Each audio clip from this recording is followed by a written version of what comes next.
je lah. Doa je lah. Berserah ni. Minta kata kalau sempat nak jumpa mak bapak kau, sempatlah. Nasib kau lah. Kalau tak sempat, goodbye je lah. Kata last, anak balik yang penghabisan. Penghabisan dari mana? Dari Liverpool Ke balik ke Malaysia lah. Okay. Balik ke Penang. Sepatutnya kita orang nak pergi ke Bangkok sekali. Okey. Tapi kerana balik yang kali tu, penghabisan tu, kawan-kawan mula-mula angka kerja dalam bahagian enjin. Okey. Jadi bila naik kapal tak sengit. Kapal besar ke? Besar. Kapal besar. Berapa ramai kru? Kru ada 22 orang. Okey. Bawa apa? Ke general cargo. Okey.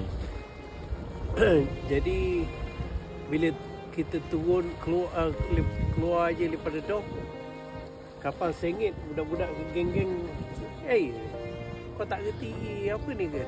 Balance kapal lagi ke? Biasa elok tegak, kali ni sengit.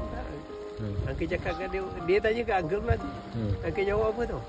Korang nak kena balik, nak pergi naik pergi semayang, pergi doa.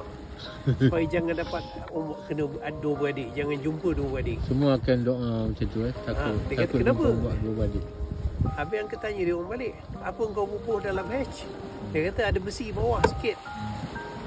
Lagi tak ada, kosong. Okey. Dekat atas dek ada apa? Ni cakap kat atas dek kita ada 6 setakat kontainer. Kedingit tu. Okey. 6 tingkat. Okey. Cakap 6 tingkat. Kalau 2 tingkat, 3 tingkat tak apalah, kenapa tak masuk dalam deck? Dalam hatch. Dia kata tak, kapten tak nak. Sebab dia nakkan duit poket. Dia bila duduk atas deck, kapten dapat duit poket. Tak kira lah. Kira macam dia tumpang lah ni.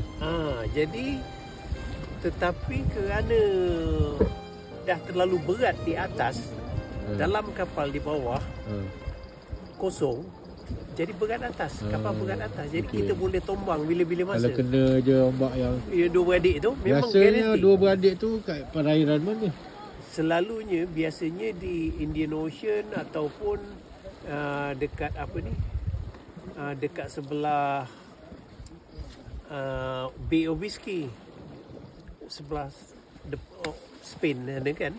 Ada tempat tu kita panggil Bay of Biscay.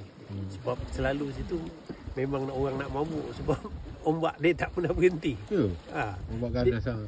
Ganas dan tak pernah berhenti. Sentiasa berombak. Jadi kita orang dah agak dah ni tinggi-tinggi kita orang sampai dekat Bay of Biscay, kita orang tombang lah. Kita tombang lah. Kan? Doa je lah. Doa je lah. Berserah ni. Minta kata kalau sempat nak jumpa mak bapak kau, sempatlah.